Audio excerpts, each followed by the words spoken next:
And as you can see, this is one here, and over here I have added the jumper cable, and it should be fine, but I will try to black tape it so that it does not jump up when I am riding the bike. And yeah, and talking about it wasn't working actually, so the reason was being the earth was not properly set. So as you can see, everything is installed. Still, if I just use the indicator, nothing works.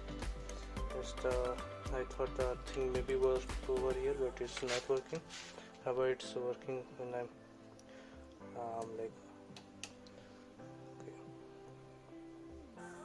So now it's work.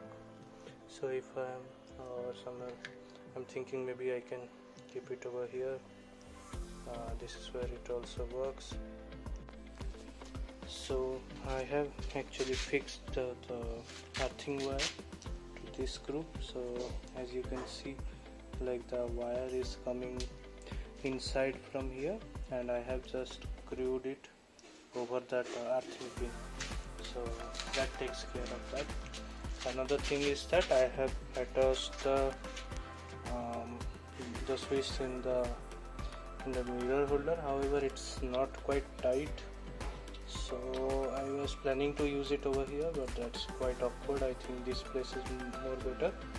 I think I can use some rubber or something like that to make it fix, or some hot glue or some that kind of stuff. So yeah, almost everything is set up, and now as you guys can see, the indicators are working fine.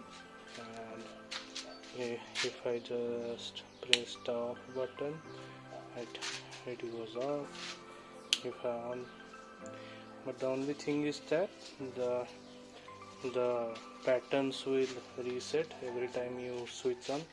So now it's in the second pattern. So if I switch it off and again switch it on, it will again reset back to the first mode. So yeah, since they are using a microcontroller, I think they can use some sort of storing chip as well, so that they could have stored. Nevertheless, it's okay. For the price of 1200 rupees, I can't complain more. The setup was not that easy. I think it's better off to go to a mechanic and do this thing, but yeah, you can always do it on your own if you have the time and some experimentation skills. So thank you guys, thanks for watching, and I will be also adding a night shot of all the riding modes in this video. Thank you.